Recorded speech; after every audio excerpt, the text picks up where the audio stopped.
The radio went silent for 8 seconds. Every pilot on the frequency had just heard a woman fly an F-16 with one hand while her right arm hung useless from a bullet wound.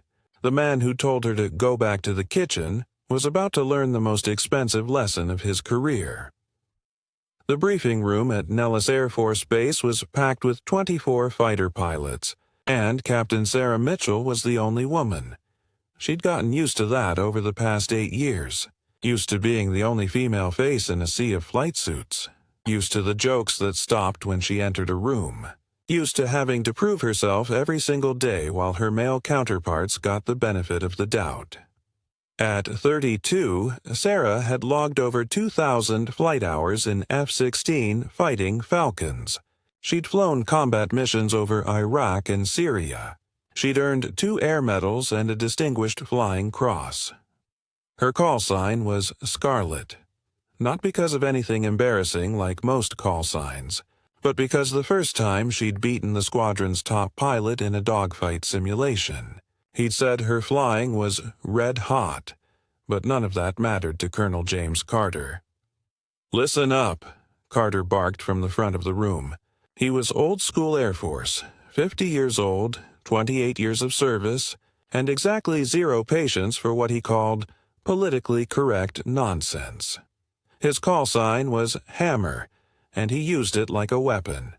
Today's exercise is Red Flag Alpha. We've got aggressor squadron playing enemy air defense. Rules of engagement are hot. Weapons are live fire. Training rounds, but treat them like the real thing. He clicked through the briefing slides laying out the mission parameters. 4-ship formation. Sarah would be flying as Falcon 4, the trail position in the diamond formation. Falcon lead will be flown by me, Carter continued. Falcon 2, Captain Rodriguez. Falcon 3, Captain Jensen. And Falcon 4. He paused, looked directly at Sarah with barely concealed disdain. Captain Mitchell, try to keep up. And if things get too hot, nobody's going to judge you for breaking off early. Fighter combat isn't for everyone. The room went quiet. Several pilots shifted uncomfortably in their seats. Sarah kept her expression neutral. She'd heard worse. Much worse, understood, sir. I'll do my best not to show you up too badly. The room went from uncomfortable silence to held-breath tension. Several pilots covered smiles. Carter's face went red. That mouth is going to get you in trouble one day, Mitchell. With respect, sir, the only thing that talks in the air is performance. I'll let my flying speak for itself. Carter stepped closer. His voice dropping to a growl meant only for the front row. But in the quiet room, everyone heard it anyway. You want to know what I think, Mitchell? I think the Air Force made a mistake letting women into fighters. You don't have the upper body strength, the spatial awareness, or the aggression needed for air combat. You belong in a cargo plane. Or better yet, back in a kitchen where you won't get anyone killed. The room froze. This wasn't locker room banter anymore. This was a senior officer openly discriminating against a subordinate. Sarah stood up slowly. At 5'7", she was a foot shorter than Carter. But when she spoke, her voice carried the steel of someone who'd faced this battle 1,000 times and won. Sir, with all due respect, the only thing I'll be bringing to the kitchen today is your ass on a plate. See you in the air. She walked out of the briefing room, leaving stunned silence behind her. If this story of breaking barriers and silencing doubters already has you fired up, hit that like button and subscribe to the channel. What happens when this female pilot does the impossible will remind you that skill has no gender. Your support helps me bring you more incredible stories of people who proved everyone wrong. Now, let's go to that Air Force base where assumptions were about to be shattered at. 15,000 feet, Sarah performed her pre-flight inspection with the meticulous precision that had become second nature. She walked around her F-16, checking every surface, every panel, every weapon mount. Her crew chief, Master Sergeant Tom Rodriguez, no relation to Falcon 2, handed her her helmet. Ryu, "Scuttlebutt says the colonel's gunning for you up there today. Watch your six." Sarah took the helmet, running her hand over the custom paint job, a scarlet-red cardinal bird with the name Mitchell beneath it. "Tom, I've been dogfighting since I was 22. Carter's been flying a desk for the past 5 years. He's rusty, and he knows it. That's why he's trying to rattle me before we even get airborne. Still, ma'am, he's lead. He controls the exercise. Only until I show him I can fly better with my eyes closed than he can with both hands on the stick." She climbed the ladder to her cockpit, settled into the ejection seat, and began the startup sequence. The F-16's engine spooled up with a rising whine that became a roar. The vibration ran through her entire body, a feeling she'd never get tired of. 4 F-16s taxied to the runway in formation. Sarah was tail-end Charlie, watching the heat shimmer from the 3 jets ahead of her. Carter's voice crackled over the radio. "All business now. Falcon flight, check in. Falcon 2, good. Falcon 3, good." Sarah keyed her mic. "Falcon 4, ready. Tower, Falcon flight requesting takeoff clearance. Falcon flight, cleared for takeoff. Winds 090 at 12 knots. Have a good hunt." They took off in pairs, the thundering roar of 8,000 pounds of thrust launching each jet down the runway. Sarah felt the familiar compression as she rotated, gear coming up, Nevada desert falling away beneath her. At 15,000 feet, they leveled off and spread into combat formation. Falcon flight, pictures clean. Aggressors should be coming from the northeast. Stay sharp. What happened next would be reviewed and analyzed by Air Force Training Command for years to come. The aggressors, Air Force pilots playing the role of enemy fighters, had done their homework. They'd studied Carter's flying style. They knew he was predictable, that he followed doctrine to the letter, that he'd never expect an attack from below, which is exactly why they came from below. "Break left. Break left!" Rodriguez's voice exploded over the radio. 4 enemy F-16s had been hiding in the terrain, using the mountains to mask their radar signature. They'd popped up at the last second already in firing position. Training scenario or not, the adrenaline was real. Sarah's training took over. She broke hard left, pulling 7 Gs, her G-suit inflating to keep blood from pooling in her legs. The horizon spun. Her vision tunneled, but she saw the threat. Aggressor 2 had latched onto Falcon 3. Captain Jensen was in trouble. "Falcon 3, you've got a bandit on your 6. I'm coming in. Falcon 4, stay in position." Carter barked. "I'll handle it." But Carter was on the wrong side of the fight, and Jensen was seconds from being killed in the simulation. Sarah made a decision that would change everything. She ignored Carter's order. She lit her afterburner and went vertical, trading speed for altitude, then rolled inverted and came down on Aggressor 2 from above, a textbook high yo-yo maneuver executed so perfectly it belonged in a training video. "Fox 2, she called, simulating a Sidewinder missile shot. "Falcon 4 has the kill," the range controller confirmed. "Aggressor 2, you're dead." RTB. "Falcon 4, what the hell do you think you're doing?" Carter's voice was pure rage. "I gave you an order. Saving Falcon 3's life, sir." "You're welcome." That's when she heard it. A sound that shouldn't exist in a training exercise. The sharp crack of live ammunition. Not training rounds. Real bullets. Someone had made a catastrophic mistake. Somewhere in the chaos, live rounds had been loaded instead of training munitions, and one of those rounds had just found her aircraft. The F-16 shuddered. Alarms screamed in her headset. Sarah's right side erupted in white-hot pain. She looked down. Her right arm, resting on the side console, was bleeding. Badly. A bullet had punched through the fuselage just behind the cockpit. Fragments had penetrated the cockpit itself and a piece of shrapnel, maybe a rivet, maybe a splinter of the canopy frame, had torn through her flight suit and embedded itself in her right forearm.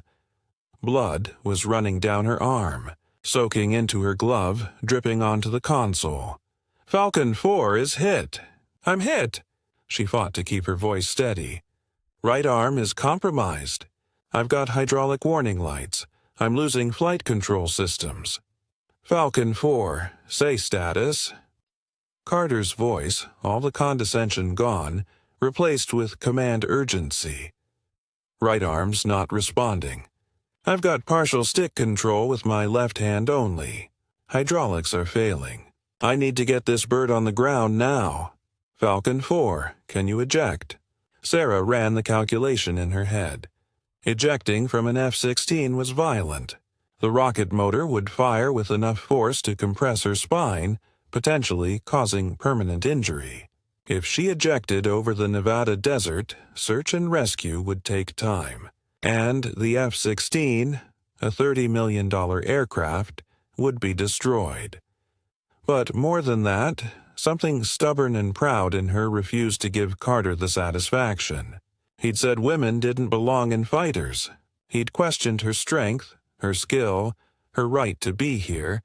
She'd rather land this jet one-handed than prove him right by pulling the ejection handle. Negative on ejection. I can bring her home. Falcon 4, that's not a suggestion. With limited flight controls and one functional arm, the probability of a safe landing is... Colonel, I'm not arguing with you over the radio. I'm flying this aircraft back to Nellis. Falcon 4 is declaring an emergency. I need the runway cleared and fire rescue standing by. The radio crackled. Then Carter's voice came back, and for the first time that day, it wasn't filled with contempt.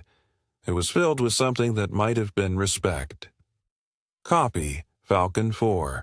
Falcon Flight, form up on her. We're bringing her home. The next 40 minutes were the longest of Sarah's life. Flying an F-16 requires both hands. The stick is in the right hand, the throttle in the left.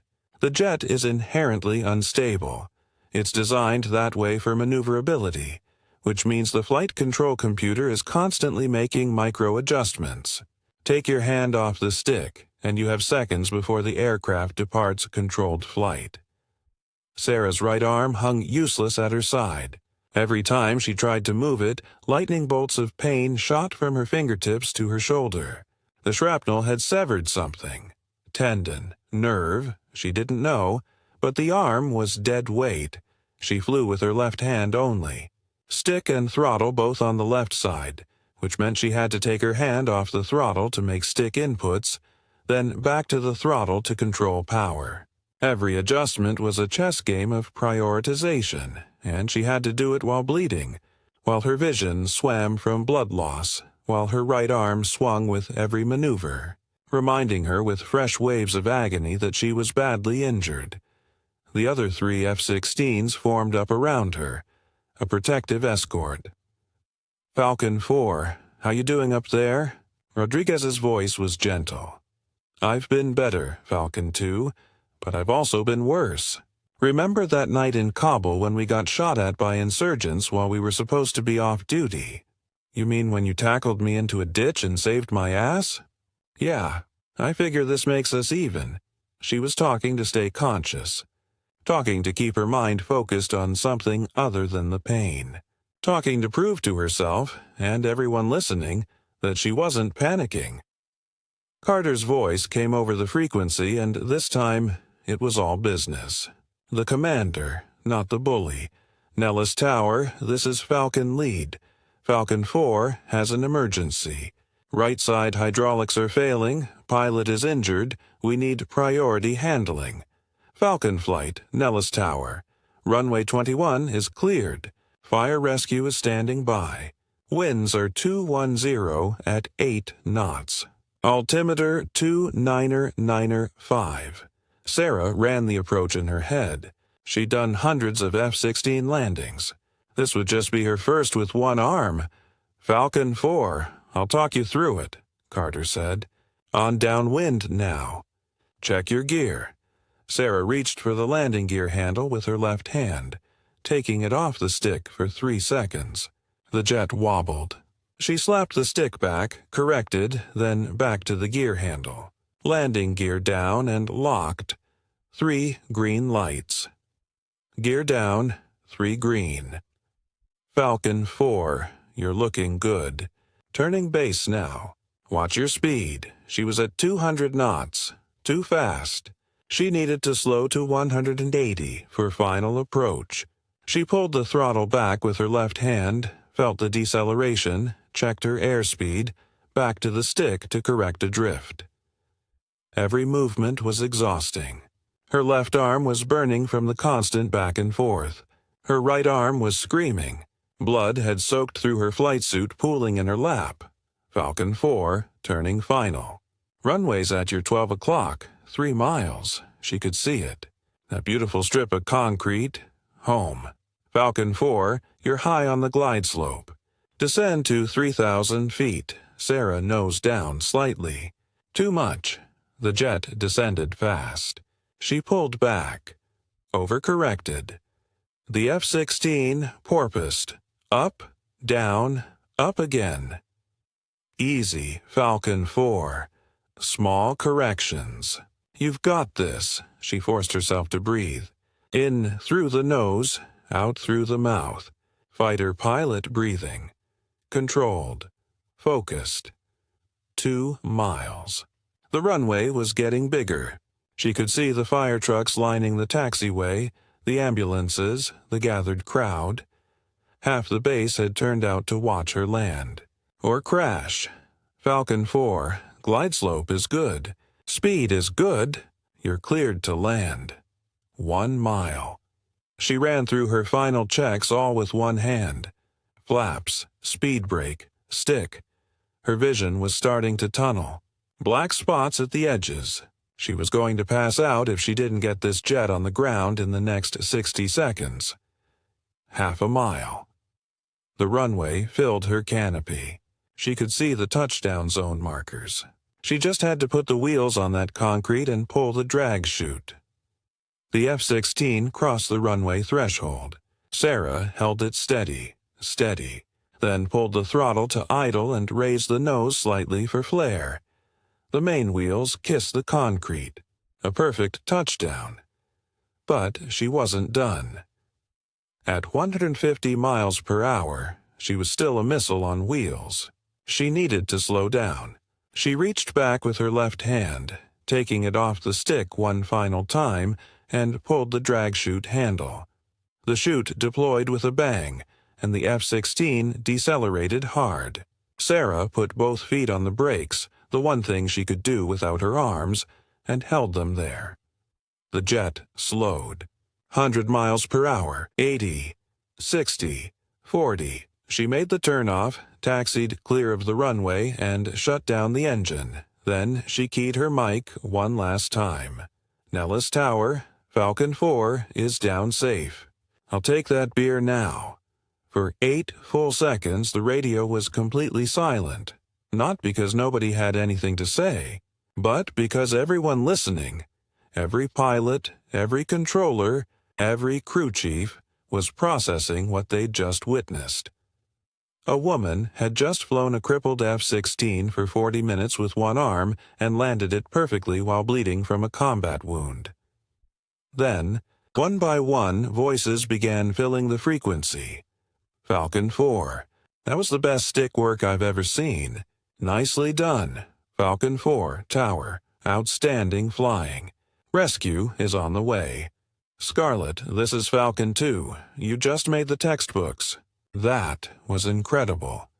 And finally, a voice that had been silent since she'd made the approach. Falcon 4. This is Falcon Lead. Colonel James Carter's voice was quiet, almost humble. That was the finest piece of flying I've seen in 28 years of service. I was wrong about you. Dead wrong. I'll be writing you up for the Distinguished Flying Cross, and I'll be recommending you for upgrade to instructor pilot. The Air Force, hell, the entire military, is lucky to have you." Sarah couldn't respond. She was already losing consciousness. The blood loss had finally caught up with her. The canopy popped open. Hands reached in. Fire rescue personnel, medics, crew chiefs. They lifted her out of the seat, got her on a stretcher, started working on her arm. As they wheeled her to the ambulance, she caught a glimpse of the flight line. Hundreds of people, pilots, maintainers, support staff, had gathered, and they were all standing at attention, saluting her. Through the haze of pain and exhaustion, Sarah smiled. She'd proven what she'd always known. That skill had no gender. That courage wasn't measured by how much you could bench press. That the only thing that mattered in the air was whether you could fly, and she'd just shown an entire airbase that she could fly better with one arm than most pilots could with two. Ray Mitchell stood in front of her F-16, her right arm in a sling but healing. The doctors said she'd be fully cleared to fly in another 6 weeks. The shrapnel had missed major nerves, barely, and after surgery and physical therapy she'd regain full function. Colonel Carter had been quietly transferred to a desk job at the Pentagon. Not officially a demotion, but everyone knew what it meant. His career was over.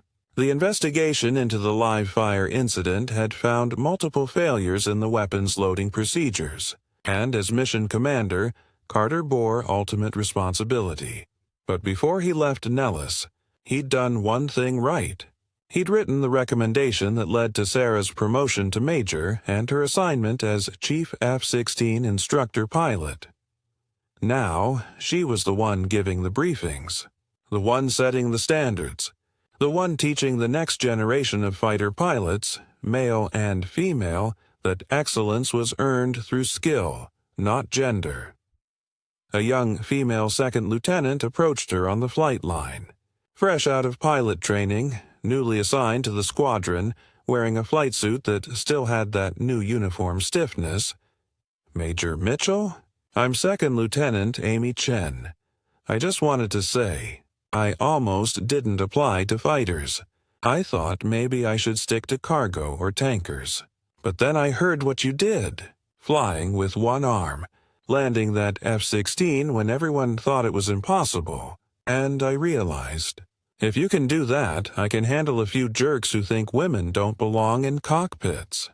Sarah looked at this young pilot, seeing herself 8 years ago, eager, determined, ready to prove the world wrong. "Lieutenant, the only opinion that matters is yours. Can you fly?" "Yes, ma'am. I finished top of my class. Then you belong here. Don't let anyone tell you different. Not your instructors, not your squadron mates, and especially not some dinosaur colonel who thinks the world stopped changing in 1995. You prove yourself in the air, and the rest takes care of itself. Yes, ma'am." "Thank you, ma'am." As the young lieutenant walked away, Sarah turned back to her F-16.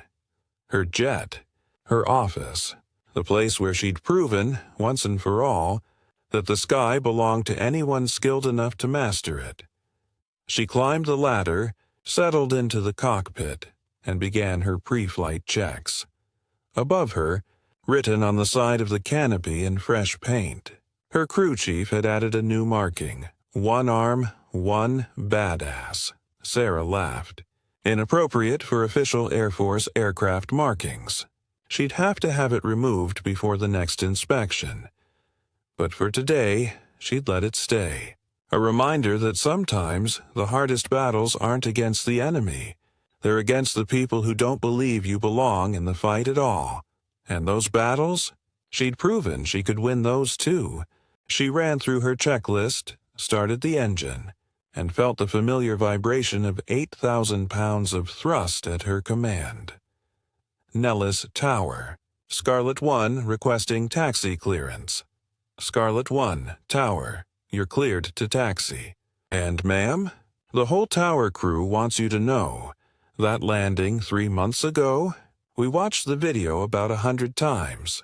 Best flying we've ever seen. Blue skies and tailwinds. Sarah smiled behind her oxygen mask. Copy that. Tower. Always good to be home.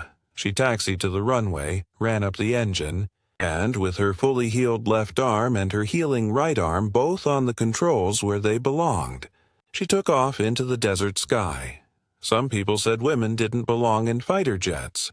Sarah Mitchell had proven them wrong at 15,000 feet, with one arm while bleeding, and she was just getting started.